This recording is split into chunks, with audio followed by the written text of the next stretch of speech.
नमस्कार दोस्तों, स्वागत है आपका आपके अपने YouTube परिवार जेवर स्टडी में, जिसमें एक बार फिर हम हाजिर हैं आपके लिए लेकर एक नया सेशन जो कि मध्यकाल के इतिहास से संबंधित है।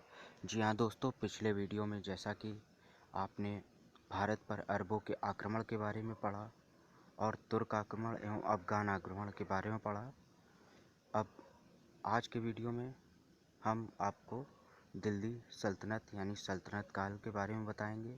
तो दोस्तों, पहले आपको बता दें, यदि आप इस चैनल में नए हैं तो इस चैनल को लाइक, सब्सक्राइब एवं शेयर करना बिल्कुल भी ना भूलें और ज़्यादा से ज़्यादा शेयर करें, जिससे आपके फ्रेंड्स को भी इससे आने वाले एग्ज़ाम्स में हेल्प मिले। तो दोस्तों, शुरू करते हैं आज पहला सेशन जो कि सल्तनत काल का है।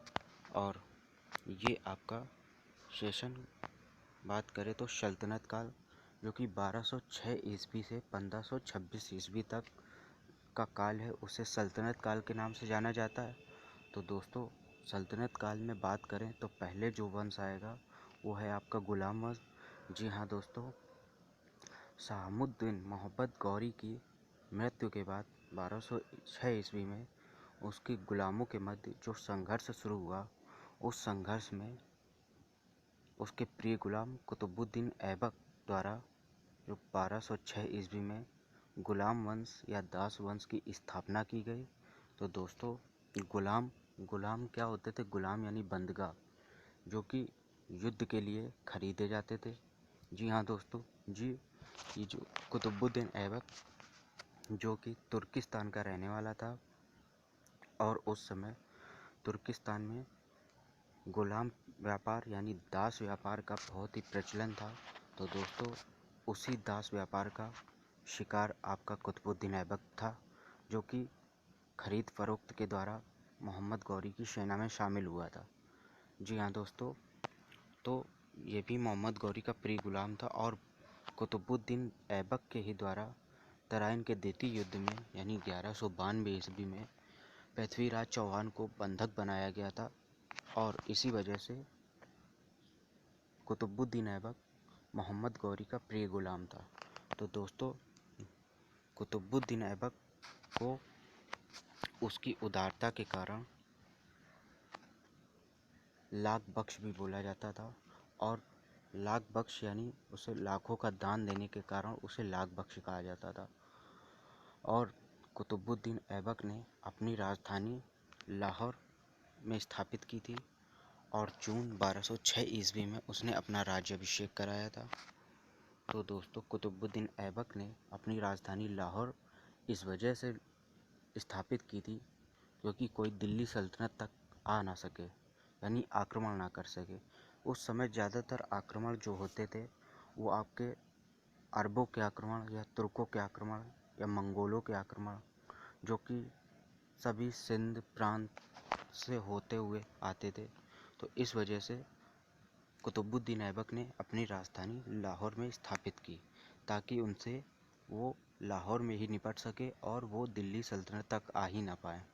तो दोस्तों, गुलाम वंश का जो पहला सुल्तान था कुतुबुद्दीन ऐबक, उसने अपनी राजधानी लाहौर स्थापित की थी और उसे उसकी उदारता के कारण लाख बख्श कहा जाता था और ऐसा उसके लाखों के दान देने के कारण कहा जाता था।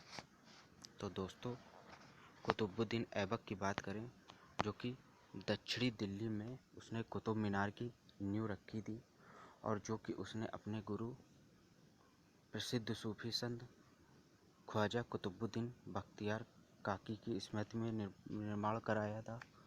और दोस्तों, ये उसका कुतुब मीनार का निर्माण पूर्ण नहीं करा पाया था, हालांकि इसने नींव रखी थी। तो दोस्तों, और कुतुबुद्दीन ऐबक ने ही दिल्ली में कुव्वत उल इस्लाम मस्जिद, जो इस्लामी पद्धति की पहली मस्जिद थी, उसका निर्माण कराया था। और अजमेर में 2.5 दिन का झोपड़ा, जो कि विद्यापति के द्वारा बनवाया गया विद्यालय था, उसको एक मस्जिद में परिवर्तित करा दिया गया था। तो दोस्तों, 2.5 दिन का झोपड़ा जिसे हम बोलते हैं, उसका भी निर्माण कुतुबुद्दीन ऐबक ने ही कराया था, जो कि मस्जिद थी। और ऐबक ने अपने शासन में ही विद्वान हसन निजामी को संरक्षण प्रदान किया था, जी हाँ दोस्तों, हसन निजामी जो कि उसके शासनकाल में जो कि विद्वान थे और उसके दरबार में रहते थे, और कुतुबुद्दीन ऐबक का ही सहायक जो सेना नायक था, जो कि बंगाल का गवर्नर था, बख्तियार खिलजी, उसने विक्रमशिला और नालंदा विश्वविद्यालय जिन्हें ध्वस्त कराया था बख्तियार खिलजी ने, वो कुतुबुद्दीन ऐबक का ही सेना नायक था। तो दोस्तों, अब बात करें ऐबक की मृत्यु की, यानी कुतुबुद्दीन ऐबक की मृत्यु कब हुई थी। तो 1210 ईस्वी में चौगान यानी पोलो खेलते समय घोड़े से गिरने के कारण ऐबक की मृत्यु हुई थी और इसे लाहौर में ही दफनाया गया था। तो इस तरह 1206 ईस्वी से 1210 ईस्वी तक कुतुबुद्दीन ऐबक का शासन रहा और ये महज 4 वर्ष ही शासन कर सका। और क्योंकि इसकी आकस्मिक मृत्यु हुई थी, तो दोस्तों इसका शासन 4 वर्ष में ही समाप्त हो गया। और इसके बाद इसका पुत्र आराम शाह दिल्ली का सल्तनत का सुल्तान बना। जी हाँ दोस्तों, आराम शाह जो कि कुतुबुद्दीन ऐबक का ही पुत्र था, वो दिल्ली की गद्दी पर बैठा। लेकिन इसके महज अल्पकालीन जो शासन था, जो 8 माह का था, उसमें तुर्क सरदार इससे असहज महसूस कर रहे थे। तो दोस्तों उनके द्वारा इसे हटाने का षड्यंत्र रचा गया। जी हाँ दोस्तों, तुर्क सरदारों का दिल्ली सल्तनत में बहुत ही महत्व था उस समय। तो तुर्क सरदारों के ही कहने पर सुल्तान हर काम करता था, उनकी राय के बगैर कोई काम नहीं कर सकता था। तो दोस्तों तुर्क सरदारों के षड्यंत्र के ही द्वारा इल्तुतमिश ने आराम शाह की हत्या की और उसके बाद इल्तुतमिश जो कि कुतुबुद्दीन ऐबक का दामाद था, दिल्ली की गद्दी पर बैठा। 1211 ईस्वी में इल्तुतमिश जो कि ऐबक का दामाद था, वो दिल्ली की गद्दी पर बैठा और दिल्ली सल्तनत का सुल्तान बनने से पहले वो बदायूं का गवर्नर था। जी हाँ दोस्तों, जो कि कुतुबुद्दीन ऐबक द्वारा उसे नियुक्त किया गया था। और उसके बाद 1211 ईस्वी में आराम शाह की हत्या करके इल्तुतमिश दिल्ली की गद्दी पर बैठा। तो दोस्तों इल्तुतमिश जो कि दिल्ली सल्तनत का सुल्तान बना और उसने अपनी राजधानी लाहौर से दिल्ली स्थानांतरित की। जी हाँ दोस्तों, और इसे निश्चित रूप से इल्तुतमिश को तुर्कों द्वारा उत्तर भारत की विजयों का वास्तविक संगठनकर्ता यानी वास्तविक संस्थापक जिसे बोलते हैं, इल्तुतमिश को ही माना जाता है। जी हाँ दोस्तों, तो कुतुबुद्दीन ऐबक के बाद जो कि महत्वपूर्ण शासक था, वो इल्तुतमिश था, जिसे वास्तविक संस्थापक गुलाब वंश का माना जाता है। तो दोस्तों हम बात करें अगले पॉइंट की। इल्तुतमिश दिल्ली सल्तनत का पहला सुल्तान था जिसे बगदाद के खलीफा ने 1229 ईस्वी को सुल्तान पद की वैधानिक मान्यता दी थी। जी हाँ दोस्तों, इल्तुतमिश को बगदाद के खलीफा के द्वारा जो मान्यता प्राप्त हुई थी, वैधानिक मान्यता पत्र प्राप्त हुआ था और ये दिल्ली सल्तनत का पहला सुल्तान था जिसे ये मान्यता प्राप्त हुई थी।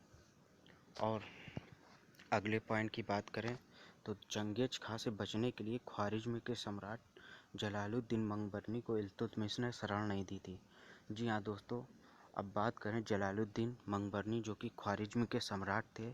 उनका चंगेज खां की बेटी से प्रेम प्रसंग होने के कारण वो जब चंगेज खां ने उसका अंत करने के लिए उसको खदेड़ा ख्वारिज्म से, तो वो भारत में शरण लेने के लिए आया। लेकिन चंगेज खां को पता चला कि उसने भारत में शरण लेने के लिए भारत की ओर निकला है, तो चंगेज खां ने अपने दूत को इल्तुतमिश के राज दरबार में भेजा, जिसमें इल्तुतमिश को अल्टीमेटम दिया गया कि अगर आपने जलालुद्दीन की मदद की तो आपको इसका परिणाम भुगतना होगा। और उस समय चंगेज खां जो कि मंगोलों का मुख्य सेनापति था, उसका बहुत ही शासन तेज तर्रार था और वो हर तरफ जीत हासिल करता था युद्ध में, तो इल्तुतमिश ने उसके डर से कि वो दिल्ली सल्तनत में हमला ना कर दे, आक्रमण ना कर दे, इस वजह से उसने जलालुद्दीन मंगवरनी को शरण नहीं दी थी। तो दोस्तों, इल्तुतमिश ने दिल्ली सल्तनत को मंगोलों के आक्रमण से बचाया और इल्तुतमिश ने अपने शासन में एकता प्रणाली लागू की। जी हाँ दोस्तों, उसने अपने सल्तनत को छोटे छोटे सूबों में यानी एकता में बांट दी और हर जगह हर एकता पर इक्तेदार नियुक्त किया। तो दोस्तों, एकता प्रणाली अपनाने वाला दिल्ली सल्तनत का पहला सुल्तान जो कि इल्तुतमिश था, एवं उसने तुर्क सरदारों के समूह को तुर्क ए चहलगानी में परिवर्तित किया। जी हाँ दोस्तों, तुर्क या तुर्कान ए चहलगानी का जो निर्माण किया था वो इल्तुतमिश ने ही किया था और तुर्क ए चहलगान को ही चरगान भी बोला जाता था। और 1231 ईस्वी में इल्तुतमिश ने कुतुब मीनार का निर्माण पूरा कराया था, जो कि कुतुबुद्दीन ऐबक के द्वारा जिसकी नींव रखी गई थी, लेकिन पूर्ण नहीं करा सका था और उसको पूर्ण इल्तुतमिश ने कराया था। तो दोस्तों, आगे बढ़ते हैं हम अपने अगले पॉइंट में। इल्तुतमिश पहला तुर्क था जिसने शुद्ध अरबी के सिक्के, चांदी का टंका एवं तांबे के जीतल चलवाए थे। जी हाँ दोस्तों, इल्तुतमिश के द्वारा ही पहली बार शुद्ध अरबी के सिक्के, जो कि चांदी का टंका एवं तांबे का जीतल चलवाया गया था।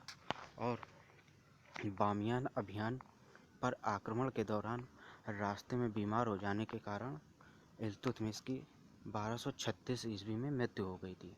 जी हाँ दोस्तों, बामियान अभियान में जाने के कारण रास्ते में ही इल्तुतमिश की तबीयत खराब हो गई थी और अधिक बीमार पड़ जाने के कारण 1236 ईस्वी में इल्तुतमिश की मृत्यु हो गई थी। और इल्तुतमिश की मृत्यु के बाद उसका पुत्र रुकनुद्दीन फिरोज, जो कि दिल्ली सल्तनत की गद्दी पर बैठा। जी हाँ दोस्तों, रुकनुद्दीन फिरोज जो कि अपनी माँ के अंतर्गत शासन करता था, यानी शाह तुर्कान जो कि उसकी माँ थी, उनका हस्तक्षेप रहता था उसके शासनकाल के दौरान, और जिससे तुर्क सरदारों को फिर एक बार परेशानी हुई।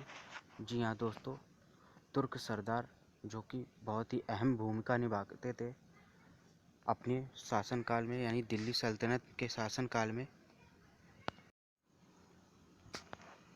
जी हाँ दोस्तों, जो रुकनुद्दीन फिरोज का शासन था वो सिर्फ 6 महीने का था, यानी अल्पकालीन शासन था, और जिसमें उसकी माँ शाह तुर्कान का हस्तक्षेप होने के कारण तुर्क सरदारों ने उसका एक बार फिर दमन करने की कोशिश की।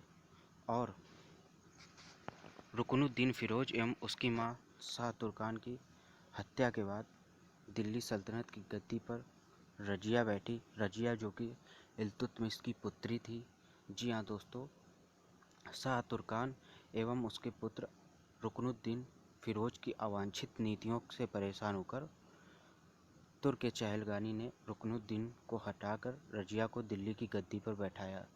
यानी शाह तुर्कान और रुकनुद्दीन फिरोज की हत्या के बाद रजिया सुल्तान जो कि दिल्ली सल्तनत की गद्दी पर बैठी और प्रथम मुस्लिम महिला शासिका होने का जो इतिहास रचा। उसके बाद रजिया सुल्तान जो कि इनका भी वही हाल होना था जो शाह तुर्कान का हुआ और रुकनुद्दीन फिरोज का हुआ आगे, क्योंकि दिल्ली की गद्दी पर यानी दिल्ली सल्तनत पर तुर्क सरदारों का यानी तुर्कान चहलगानी का बहुत ही महत्वपूर्ण स्थान था। और इस प्रकार रजिया सुल्तान 1236 ईस्वी में दिल्ली सल्तनत की प्रथम महिला मुस्लिम शासिका बनी।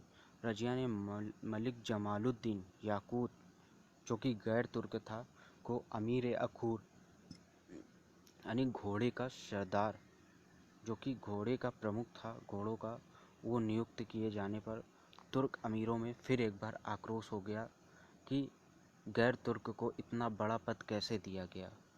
और रजिया को बंदी बना लिया गया एवं मुइजुद्दीन बहराम शाह को 1240 ईस्वी में दिल्ली की गद्दी पर नियुक्त किया गया। जी हाँ दोस्तों, कहा जाता है कि मलिक जमालुद्दीन याकूत के साथ रजिया सुल्तान का प्रेम संबंध होने के कारण तुर्क सरदारों को ये बात खटक रही थी, और जो कि जमालुद्दीन याकूत था वो उसका मेन सलाहकार भी था, प्रमुख सलाहकार रजिया सुल्तान का, जो कि गैर तुर्क था, तुर्क की बिरादरी का नहीं था, और जिसके कारण तुर्क चहलगानी ने रजिया को बंदी बनवाया और उसे भटिंडा की जेल में डलवा दिया गया।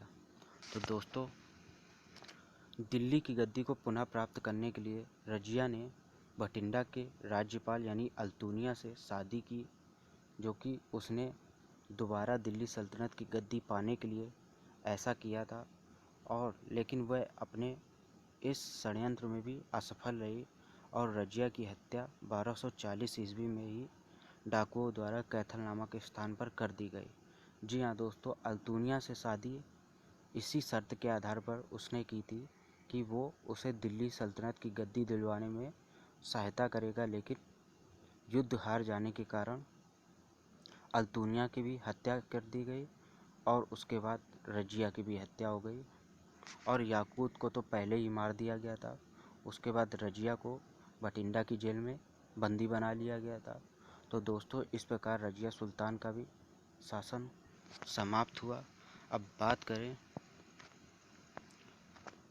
1242 ईस्वी में बहराम शाह के बाद अलाउद्दीन मसूद शाह दिल्ली सल्तनत का सुल्तान बना, जो कि 1246 ईस्वी में बलबन द्वारा षड्यंत्र के तहत हटाकर नसीरुद्दीन महमूद को सुल्तान बना दिया गया, जो कि टोपी सीकर अपना जीवन यापन करता था। जी हाँ दोस्तों, अब बलबन जो कि तुर्क चहलगानी में प्रमुख सदस्य था और पहले इल्तुतमिश का प्रमुख गुलाम था, जो कि तुर्क सरदारों में था, और उसे तुर्कान चहलगानी में प्रमुख पद था उसका तुर्क सरदार में, और उसने षड्यंत्र कर 1246 ईस्वी में नसीरुद्दीन महमूद को सुल्तान बना दिया, जो कि बाद में बलबन का दामाद भी बना। जी हाँ दोस्तों, बलबन ने अपनी बेटी को शादी नसीरुद्दीन महमूद के साथ कर दी थी, और ये पहला शासक था जो कि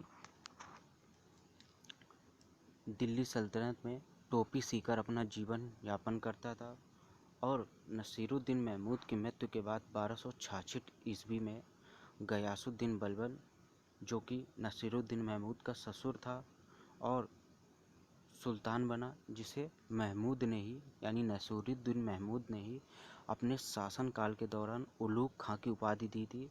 जी हाँ दोस्तों, गयासुद्दीन बलबन दिल्ली सल्तनत का पहला सुल्तान था जो कि अपने दामाद की मृत्यु के बाद दिल्ली सल्तनत में बैठा, और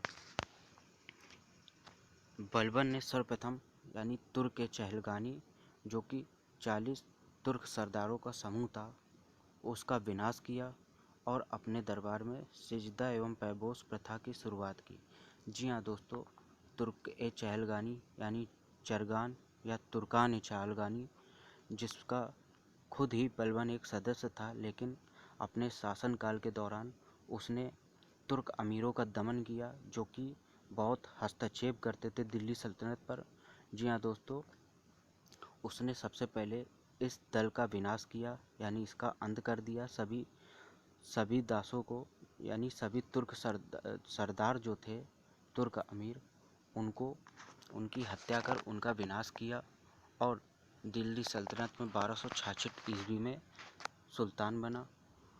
और दोस्तों, इसने सजदा एवं पैबोस की प्रथा की शुरुआत की। जी हाँ दोस्तों, सजदा एवं पैबोस की बात करें तो दोस्तों, प्रजा को अपने बादशाह यानी सुल्तान के आगे बैठकर उसके पैर चूमने होते थे, यानी उसने अपने शासनकाल के दौरान सुल्तान को ही खुदा का यानी अल्लाह का पैगंबर बताया था, और इस तरह इस प्रथा को लगाया सिजदा एवं पैबोस को।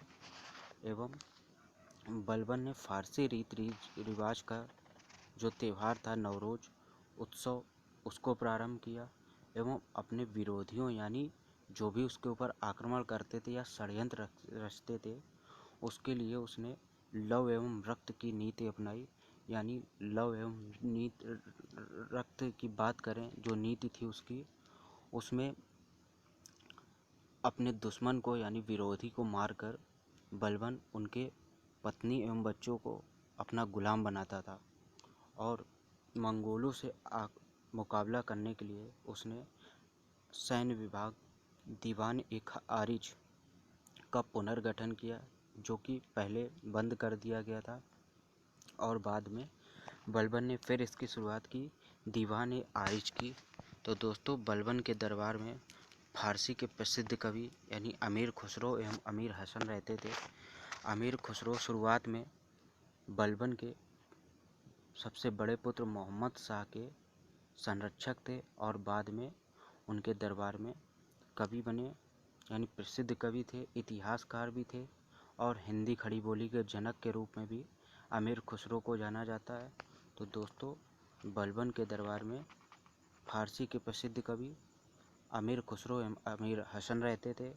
और 1286 ईस्वी में बलबन की मृत्यु के पश्चात कैकुबाद, जो कि दिल्ली सल्तनत का सुल्तान बना। जी हाँ दोस्तों, और उसे पक्षाघात हो जाने के कारण उसका पुत्र शमसुद्दीन कैमूर, जो कि दिल्ली सल्तनत का सुल्तान बना, और ये दिल्ली सल्तनत का गुलाम वंश का अंतिम सुल्तान था। जी हाँ दोस्तों, गुलाम वंश जो कि बलबन के शासनकाल के अंत तक लड़खड़ाने लगा था, और कैकोबाद के पक्षाघात हो जाने के कारण शमसुद्दीन कैमूर, जो कि दिल्ली सल्तनत का गुलाम वंश का अंतिम शासक था, और उसके बाद जो कि दिल्ली सल्तनत में बख्तियार खिलजी ने जलालुद्दीन खिलजी ने, जो कि 1290 ईस्वी में तुर्क अमीरों के दो दल हो जाने के कारण सत्ता का संघर्ष तीव्र हो गया, और जलालुद्दीन खिलजी के द्वारा कैकुबाद एवं शमसुद्दीन कैमूर, जो कि गुलाम वंश का अंतिम शासक था, उसकी हत्या कर दी गई, और स्वयं को सुल्तान जलालुद्दीन खिलजी द्वारा घोषित किया गया। जी दोस्तों, बख्तियार खिलजी की बात करें तो वो तो नालंदा विश्वविद्यालय एवं विक्रमशिला विश्वविद्यालय को ध्वस्त करने में उसका हाथ था, और ये जलालुद्दीन खिलजी, जो कि दोनों की हत्या यानी कैकुबाद एवं शमसुद्दीन कैमूर की हत्या कर 1290 ईस्वी में उसने अपने आप को सुल्तान घोषित किया, और 1290 ईस्वी में ही गुलाम वंश का अंत हो गया, और उसके बाद खिलजी वंश की स्थापना होगी। तो दोस्तों, इस सेशन में आपको गुलाम वंश के बारे में बताया गया, और अगले सेशन में गुलाम वंश से संबंधित क्वेश्चंस की डिस्कशन की बात होगी। तो दोस्तों, इस सेशन का अंत यहीं पर होता है, और इस सेशन के बाद इसके क्वेश्चन में डिस्कशन करेंगे, उसके बाद अगला सेशन होगा। तो दोस्तों, आज के लिए इतना ही। बहुत बहुत धन्यवाद आपका। नमस्कार।